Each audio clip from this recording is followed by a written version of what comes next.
본문은 요한의 제자들과 바리새인의 제자들이 금식 전통에 따라서 금식하는데, 예수 당신은 또 당신의 제자들은 왜 금식하지 않는가? 라는 사람들의 질문에 예수님이 답을 하시는 장면입니다.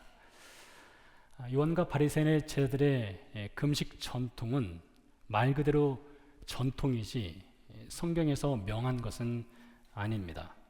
따라서 예수님께서 나는 그런 금식 전통을 지키지 않는다, 이렇게 간단하게 답을 하실 수도 있겠으나, 예수님은 사람들의 질문을 지렛대로 삼아서 혼인잔치 비유를 말씀하십니다.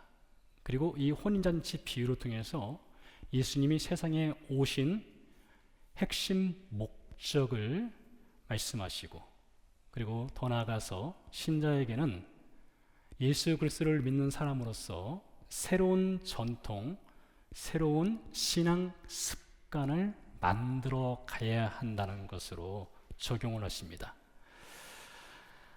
드라마 굿 파트너 보신 분들이 계실 텐데요. 굿 파트너에 보면 일로는 크게 성공한 엄마, 그러나 딸과의 관계는 크게 금이 간, 그래서 그 관계의 회복을 위해서 노력하는 엄마의 모습이 등장을 합니다. 딸과 엄마가 놀이공원에 가지요. 평소 해보지 않은 것을 하려 하니 쉽지 않습니다. 실수도 있고요. 안 하던 짓을 하려니 잘 될 리가 없지 않겠습니까? 근데 그때 이 주인공이 이런 말을 합니다. 안 하던 짓을 했다. 관계의 미래가 보였다. 이 굿 파트너에서 가장 명대사라고 저는 생각을 하는데요. 안 하던 짓을 했다. 관계의 미래가 보였다. 이 말처럼 신자의 신앙생활이라고 하는 것은 좋은 전통과 좋은 습관을 만들기 위해서 안 하던 짓을 할 필요성이 있습니다. 그래서 오늘 말씀을 통해서 예수님이 세상에 오신 목적을 다시 한번 확인하고, 신자에게 주어진 이 삶의 여정 가운데 우리가 만들어 가야 할 좋은 신앙의 전통, 좋은 신앙의 습관에 대해서 배우도록 하겠습니다. 먼저 오늘 본문에서 이슈가 되는 금식 전통에 대해서 알아보도록 하지요. 18절 말씀에 보면 요한의 제자들과 바리새인의 제자들이 금식한다는 표현이 등장하는데요. 예수님 시대 당시 바리새인들은 금식을 했습니다. 일주일에 이틀, 월요일과 목요일에 금식을 했는데요. 한 예로 누가복음 18장을 보게 되면 한 바리새인이 성전에 올라갑니다. 기도를 하죠. 주님, 저는 일주일에 2번을 금식합니다. 합니다. 그가 2번의 금식을 한다는 것은 그가 속한 바리새파의 금식 전통, 일주일에 이틀은 금식한다, 이 금식 전통을 그가 지키고 있다는 것을 기도로 표현한 것입니다. 침례 요한의 제자들도 금식 전통이 있었습니다. 근데 사복음서를 보게 되면 구체적으로 이 금식 전통을 어떻게 지켰는지를 자세하게 가르쳐 주지는 않습니다. 대신 누가복음 5장을 보게 되면 침례 요한의 제자들이 자주 금식했다라는 표현이 있습니다.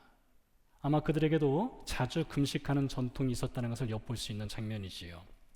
이렇게 일주일에 이틀을 금식하는 바리새인의 금식 전통, 자주 금식하는 침례 요한의 제자들의 금식 전통이 있는 반면, 예수님께서는 광야에서 40일간 금식했다는 기록 외에는 다른 금식에 관한 기사가 없습니다.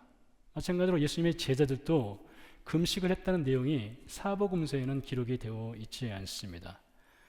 대신 지난 시간에 우리가 살펴본 대로 사람들은 예수님을 가리켜서 먹기를 탐하는 자다, 죄인과 세리의 친구다, 이런 별명을 붙였죠. 그리고 오늘 본문 바로 앞에 있는 15절 말씀에 보면 예수님이 세리, 레위 혹은 마태의 집에서 죄인들과 세리들과 함께 열심히 식사하시는 장면이 등장합니다. 그러니 예수님은 먹고 마시는 장면은 사복음서에 꽤 등장하는데 금식했다는 것은 40일 금식 외에는 없는 것입니다. 자, 자주 금식하는 목사와 삼시세끼 꼬박꼬박 챙겨 먹는 목사, 이 둘 중에서 누가 더 영생이 깊은 목사일까요? 누가 더 신앙심이 깊은 목사일까요? 라고 묻는다면 저부터가 당연히 자주 금식하는 목사라고 말할 것입니다. 제 친구 중에 금식을 밥 먹듯이 하는 친구가 있어요. 정말 부러워요. 저는 언제 금식을 한 것이 마지막인지 잘 기억이 나지 않습니다. 근데 그 친구는 정말 영성이 깊거든요. 그와 같이 자주 금식하는 전통이 있는 침례요한의 제자들, 일주일에 적어도 2번을 금식하는 바리새인의 제자들과 식탁교제를 빠지지 않고 개근하시는 예수님, 이 둘을 비교한다면 당연히 바리새인과 요한의 제자들이 훨씬 영성이 깊을 것처럼 보이죠. 그래서 예수님께는 당신은 금식을 하지 않는 것을 보니 덜 영적이다, 세속적이다, 불경건해 보인다, 선생이 모셔래, 이런 말들이 사람들 사이를 휘젓고 다니던 때였습니다. 그래서 사람들이 던진 질문이, 예수님, 왜 당신의 제자들은 금식하지 않습니까? 이게 나온 것입니다. 자, 질문을 받은 예수님께서 이 질문에 대한 답을 하시기 위해서 한 가지 비유를 먼저 말씀하시는데 19절에서 이렇게 말씀하십니다. 예수께서 그들에게 이르시되 혼인집 손님들이 신랑과 함께 있을 때에 금식할 수 있느냐? 신랑과 함께 있을 동안에는 금식할 수 없느니라. 예수님 시대 당시에는 유대인들이 결혼을 하게 되면 결혼식과 피류연을 합해서 일주일간 진행을 했습니다. 등골 빠지는 결혼식이죠. 피류연과 결혼을 일주일 동안 진행했고, 이제 혼인집에 스님들이 찾아와서 신랑과 신부를 축하하고 축복을 하였죠. 그리고 맛있는 음식이 제공이 되었습니다. 근데 이렇게 신랑과 신부를 축복하는 자리에서 어떤 사람들이 나는 금식 중입니다 라는 팻말을 든다면 그것은 마치 신부가 하얀색 드레스를 입고 식장에 나왔는데 신부 들러리들이 똑같이 깔맞춤으로 하얀색 드레스를 입고 나와서 눈치코치 없이 신부 옆에서 사진 찍는 것과 비슷한 것입니다. 아주 몰상식한 행동이죠. 혼인잔치에서는 같이 먹고 즐기는 것이 지극히 상식적이고 당연히 그렇게 해야 되는 것입니다. 그래서 왜 당신의 제자들은 금식하지 않습니까? 라는 질문에 예수님께서 하신 말씀은 지금은 혼인잔치의 시간이다. 손님들이 신랑과 함께 한참 먹고 마시고 즐기는 시간이다. 따라서 어떻게 금식할 수 있느냐? 이렇게 답을 하신 것입니다. 이어서 20절에서 말씀을 이렇게 이어나갑니다. 그러나 신랑을 빼앗길 날이 이르리니 그날에는 금식할 것이니라. 자, 여기서 빼앗긴다는 말은 다른 말로 대체하면 붙잡힌다 혹은 체포된다 라는 말로 바꿀 수 있습니다. 그러니까 혼인잔치집에서 붙잡히고 체포되고 빼앗기는 신랑, 그날이 오게 될 것이라는 것이죠. 그때 가서는 금식할 것이다, 이런 말씀을 하신 것입니다. 자, 그렇다면 혼인잔치집에서 붙잡히고 체포되고 빼앗기는 신랑, 그날에는 금식하는 손님, 이 비유가 담고 있는 속뜻은 무엇일까요? 먼저 혼인잔치의 신랑은 예수님을 상징한다 할 수 있습니다. 신약성경은 예수님을 가리켜서 우리 모든 믿는 신자의 영적 신랑이라고 말을 하는데요, 요한복음 3장을 보게 되면 침례 요한이 이런 말을 합니다. 나는 신랑의 친구이다. 여기서 신랑은 예수님을 가리키는 것이죠. 고린도후서 11장을 보면 바울이 나는 그리스도와 우리 신자들을 연결시켜주는, 결혼으로 연결시켜주는 중매장이다 라는 말을 합니다. 따라서 오늘 본문에 등장하는 혼인잔치의 신랑은 예수님을 상징한다는 것을 다른 성경을 통해서 우리가 알 수가 있습니다. 다음으로 혼인잔치집에 손님이 있는데 이 손님은 믿는 신자를 가리킨다 할 수 있습니다. 마태복음 25장을 보게 되면 열처녀 비유가 등장합니다. 여러분 아실 거예요. 5처녀는 기름 등불에 기름을 준비한 슬기로운 처녀들이고 5처녀는 등불에 기름을 준비하지 않아서 어리석은 처녀들이라고 하지요.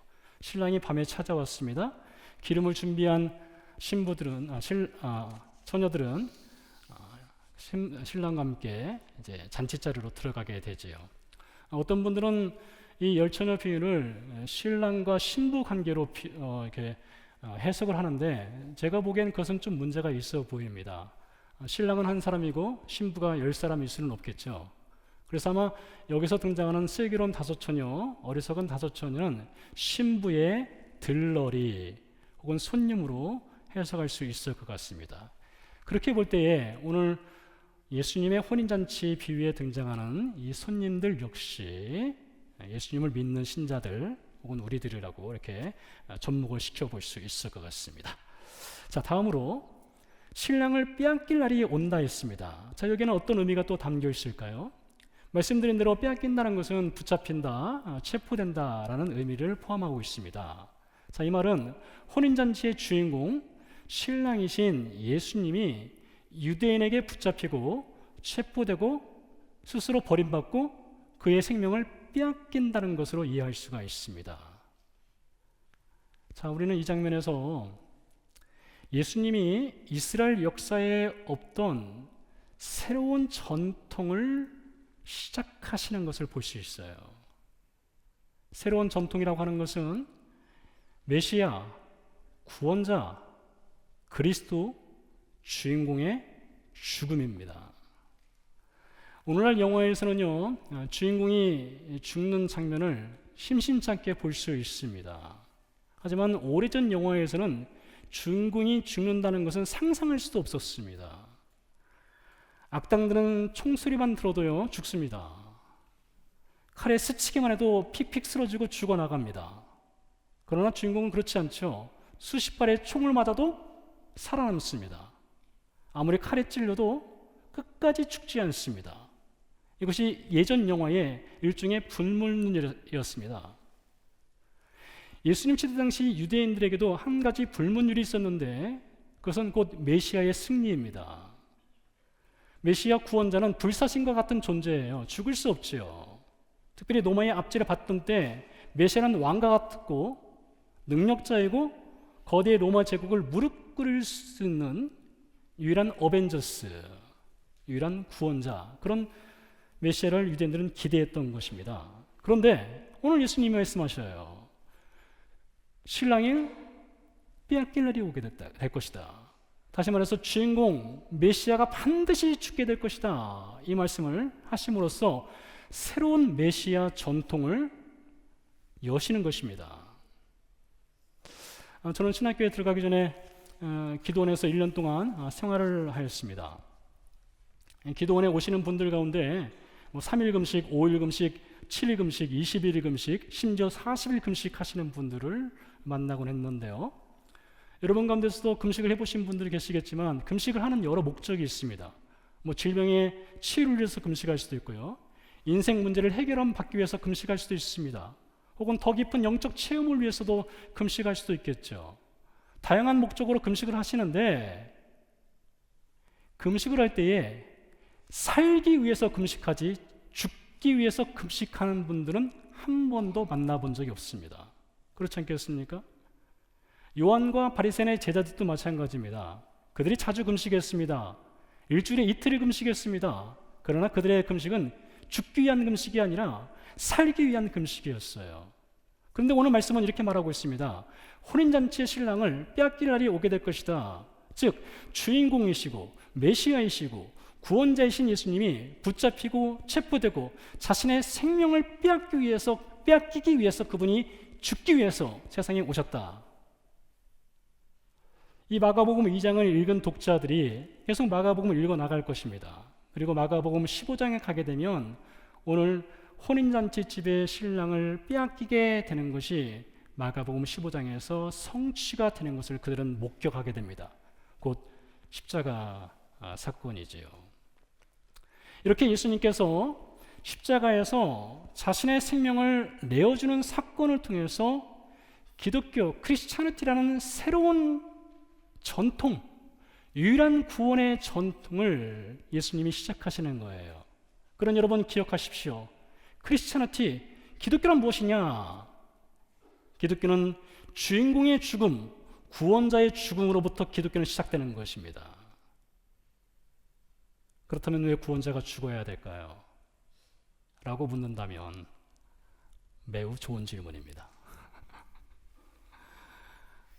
사람은요, 생명을 바칠 만한 가치가 있는 일에 간혹, 자주가 아니라 간혹 생명을 바치는 경우가 있지요.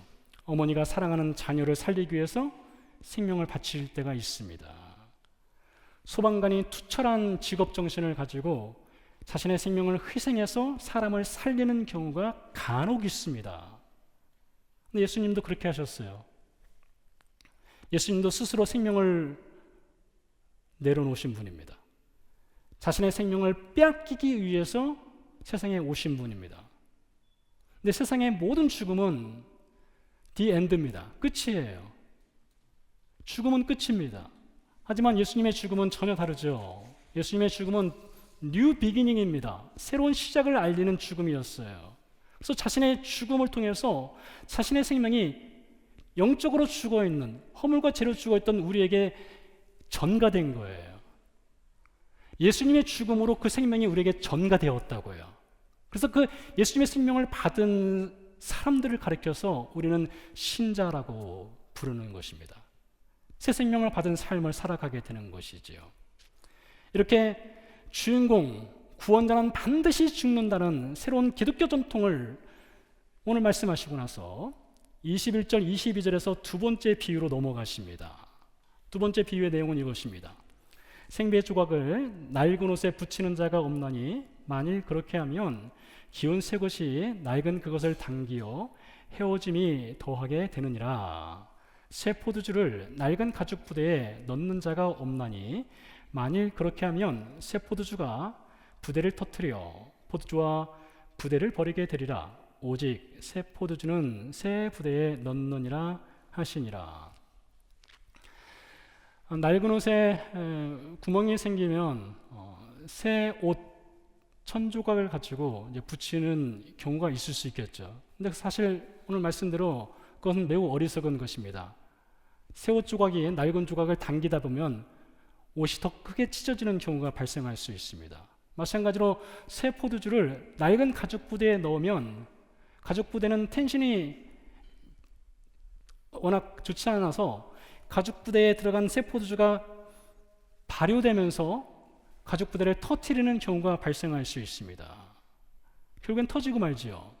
자, 그렇다면 예수님께서 결코 하나가 될 수 없는 낡은 옷과 새 옷 조각, 그리고 새 포도주와 낡은 가죽 부대 혹은 새 가죽 부대, 이 비유를 가지고 우리에게 무엇을 말씀하시려 할까요?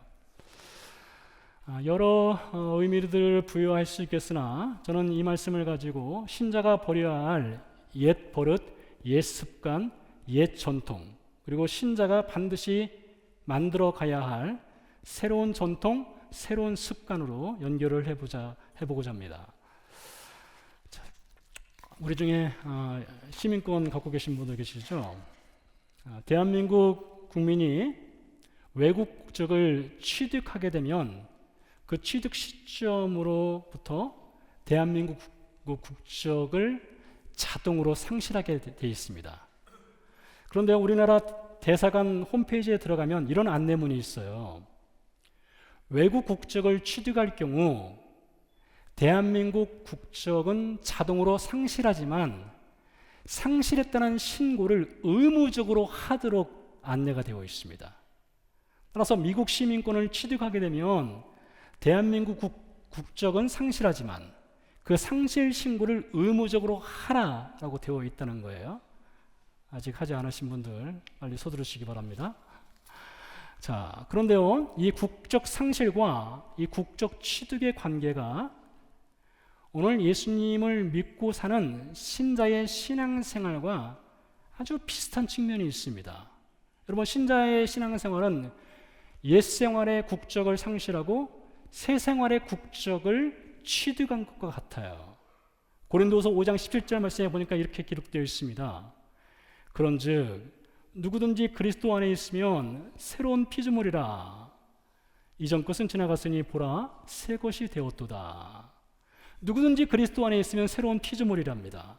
우리가 예수 그리스도의 십자가 사건, 죽음과 부활을 믿고 예수님을 나의 삶의 주인으로, 나의 구원자로 영접하게 되면 하나님께서 우리에게 시민권을 주십니다. 또한 하나님께서 우리에게 하나님 나라의 국적을 주셔요. 하나님 나라 국적을 취득하게 되는 것입니다. 그러면 지금까지 살아왔던 나의 옛 생활의 국적은 자동으로 상실하는 것이에요. 자, 그런데요, 옛 생활의 국적은 상실하지만 옛 생활의 습관, 버릇, 전통은 자동으로 상실하는 것이 아닙니다. 우리가 미국에서 이민 생활을 수십 년 동안 해오지만 여전히 우리 밥상에는 김치가 올라오고요, 된장찌개 올라오고요, 밥이 올라옵니다. 국적은 미국 시민권자, 미국 국적일지는 몰라도 우리의 입맛의 국적은 여전히 대한민국 땅에 남아있는 것과 비슷하죠. 그와 같이 신자가 하나님 나라의 국적을 취득하였다고 해서 옛 생활의 생활, 습관, 버릇, 전통이 자동적으로 소멸되고 죽는 것이 결코 아닙니다. 그래서 국적 상실 신고를 의무적으로 하듯 우리는 나의 옛 생활, 나의 옛 버릇, 나의 옛 전통이 죽었습니다 라는 의무 신고를 할 필요성이 있어요. 성경에 보니까 나의 옛 생활은 죽었습니다 라는 신고를 하는 성경 구절이 있습니다. 갈라디아서 2장 20절 말씀입니다. 내가 그리스도와 함께 십자가에 못 박혔나니. 이게 무엇입니까? 나는 죽었습니다 이거예요. 나는 죽었다는 신고를 하는 거예요. 그런즉 이제는 내가 사는 것이 아니요 내 안에 그리스도께서 사신 것이라. 바울의 고백이지요. 바울이 고백하는 겁니다. 나의 옛 생활 죽었습니다. 나의 옛 습관 죽었습니다. 옛날 버릇 죽었습니다. 옛날 전통 죽었습니다 라는 신고를 하는 것입니다. 어떻습니까? 우리에게는 나는 십자가에서 죽었습니다 라는 옛 생활 국적 상실 신고를 해본 고백의 경험이 있습니까? 여러분 잘 들어보세요. 이 고백이라고 하는 것은 대단한 것입니다. 이 고백이라고 하는 것은 믿음의 씨앗을 심는 거예요. 지금 당장 보기에는 내가 그런 고백을 할 만한 사람인가? 라고 볼 수 있을지 몰라도 여러분 고백을 하셔야 됩니다. 나의 옛 생활은 죽었습니다. 나의 옛 생활의 버릇은 죽었습니다 라는 믿음의 고백을 할 필요성이 있다는 거예요. 고백을 하셔야 되는 거예요. 자, 그런 고백을 하게 되면 사탄이 곧바로 찾아오게 됩니다. 그리고 아마 이런 말을 할 수도 있어요. 네가 죽긴 뭘 죽었냐? 여전히 못된 버릇, 못된 습관 갖고 있지 않느냐? 전통이 살아있지 않느냐라고 비웃을 것입니다. 그때요, 사탄에게 이렇게 하시면 됩니다. Thank you, Satan. 고맙다, 사탄아. 그래, 아직 내가 못 버린 옛날 버릇이 있지, 옛 습관이 있죠, 옛날의 전통이 있지. 그렇지만 나에게는 예수 그리스도의 십자가가 있다. 예수 그리스도의 십자가의 능력이 있다. 그 십자가의 능력으로 나의 옛 생활의 습관은 점점 죽어가고 있다. 걱정하지 마라. 나는 달라질 것이다. 이런 고백을 할 필요성이 있다는 것입니다. 자, 그렇게요, 나의 옛 생활은 죽었습니다라는 고백을 하고 그 다음 단계로 이 고백의 자리를 채워야 할 것이 있습니다. 무엇으로 채워야 할까요? 에베소서 4장 21절 이하에 보니까 바울이 이렇게 말을 합니다. 너희는 유혹의 욕심을 따라 썩어져가는 구습을 따르는 옛사람을 벗어버리고 오직 너희의 심령이 새롭게 되어 하나님을 따라 의와 진리의 거룩함으로 지으심을 받은 새 사람을 입으라 하였습니다. 겨울입니다. 다들 따뜻하게 옷을 입고 오셨습니다. 반팔 입지 않습니다. 때에 맞게 옷을 입습니다. 그와 같이 옛 생활에 옷을 벗어버리고 새 사람의 옷을 입으라는 것이죠. 그러면서 25절 말씀부터 구체적으로 신자가 만들어 가야 할 새로운 전통, 새로운 습관의 내용을 이렇게 말하고 있어요. 그런즉 거짓을 버리고 각각 그 이웃과 더불어 참된 것을 말하라. 이는 우리가 서로 지체가 됨이라. 분을 내어도 죄를 짓지 말며 해가 지도록 분을 품지 말고 마귀에게 틈을 주지 말라. 도둑질을 하는 자는 다시 도둑질하지 말고 돌이켜 가난한 자에게 구제할 수 있도록 자기 손으로 수고하여 선한 일을 하라. 도둑질 하지 않는 것으로 멈추지 말라는 거예요. 한 단계 더 적극적으로 나가라는 것입니다. 구제하라는 것이죠. 무릇 더러운 말은 너희 입 밖에도 내지 말고 오직 덕을 세우는 데 수용되는 대로 선한 말을 하여 듣는 자들에게 은혜를 끼치라. 더러운 말 하지 않겠다. 입 닫는 것으로 멈추지 마라. 더 나아가라. 덕을 세우는 데 수용되는 선한 말을 하는 것으로 나가라는 것이죠. 안 하던 짓을 했다. 관계의 미래가 보였다. 안 하던 짓을 하려 하면 정말 쉽지 않습니다. 쉬운 것이 아니에요. 그러나 해봐야 관계의 미래가 분명히 보여지는 것입니다. 사람이요, 평소 안 하던 짓을 하게 되면 이런 말을 듣습니다. 죽을 때가 되었구나. 그렇지 않습니까? 저 사람 분명 죽을 때가 된 거야. 저는 이것이 매우 지극히 성경적인 말이라고 생각을 합니다. 우리가 안 하던 짓을 해야 옛 생활이 죽는 거예요. 안 하던 짓을 해야 옛날 버릇이 죽는 것입니다. 안 하던 짓을 해야 옛날 전통이 죽는 것입니다. 그리고 새로운 전통으로 나가는 것이에요.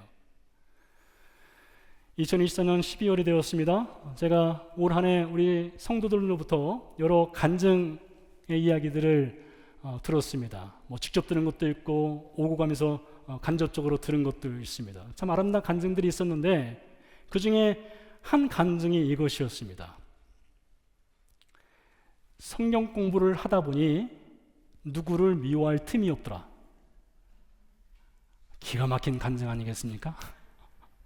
성경 공부로 너무나 바빠가지고 사람 미워할 틈이 없대요. 그냥 그저 내가 저 사람을 미워하지 않게 해주세요 라고 말하면요 분명 미워하게 돼 있어요. 근데 그 빈자리, 그 빈 공간을 성경 공부로 채우는 것입니다. 그러니까 틈이 없는 거예요. 얼마나 놀라운 은혜입니까? 자, 혼인잔치의 신랑이신 예수님께서 메시아, 주인공, 구원자는 반드시 죽는다는 말씀을 오늘 해주셨습니다. 그리고 붙잡히고 체포되고 생명을 빼앗기심으로써 기독교라고 하는 새로운 전통을 우리에게 주셨어요. 그래서 기독교라고 하는 것은 예수님의 죽음이란 토양 위에 세워진 것입니다. 그 예수님의 죽음이 우리에게 생명으로 주어졌어요. 그 생명을 받은 신자들을 가리켜서 하나님 나라의 시민권자, 하나님 나라의 국적을 취득한 그리스도인이라고 부릅니다. 때문에 이 그리스도인들의 삶이라고 하는 것은 옛 생활의 습관과 전통과 버릇을 죽이고 새 생활의 습관과 전통, 새로운 생활 방식을 만들어가는 사람들입니다. 한번 생각해 보시기 바랍니다. 올 한 해 사탄을 쫄게 할 수 있는, 사탄이 알람을 킬 수 있는 새로운 전통, 새로운 습관, 새로운 버릇, 우리는 과연 무엇을 만들어 왔습니까? 저는 여러분 가운데 좋은 전통을 만들어 가시는 분들을 알고 있습니다. 좋은 습관을 만들어 가시는 분들 알고 있습니다. 성경 읽기의 습관을 만들어 가시는 분들이 계십니다. 가정 예배의 습관을 만들어 가시고 계신 분들이 계십니다. 처음엔 쉽지 않죠. 어렵죠. 이해되지 않죠. 그러나 그 수고와 그 노력의 열매를 보고 계신 분들이 있어요. 그것이 사탄을 쫄게 하는 것입니다. 사탄을 하면 경각심을 갖게 하는 것이지요. 여러분 가운데 새로운 습관, 새로운 전통을 만들어 가기 위해서는요, 성령 하나님께 반드시 간구를 하셔야 됩니다. 자, 성령 하나님의 주특기가 있는데 그 주특기는 죄를 알려주시는 거예요. 요한복음에서 말하죠. 성령 하나님은 의에 대해서, 죄에 대해서, 심판에 대해서 가르쳐 주신다 했습니다. 따라서 내 안에 있는 옛생활의 습관이 있다면 그것을 발견할 수 있도록 제3자이신 훈수 잘 두시는 성령 하나님께 구하십시오. 그럼 알려주셔요. 뿐만 아니라 도움도 주십니다. 해결할 수 있도록 옆에서 도와주시는 분이 우리 성령 하나님이세요. 안 하던 짓을 하십시오. 그러면 관계에 새로운 미래가 보일 것입니다. 안 하던 것을 하십시오. 그러면 새로운 전통을 만들어갈 수 있습니다. 새로운 습관을 만들어갈 수 있습니다. 신자는 그렇게 사는 것입니다. 함께 기도하도록 하겠습니다.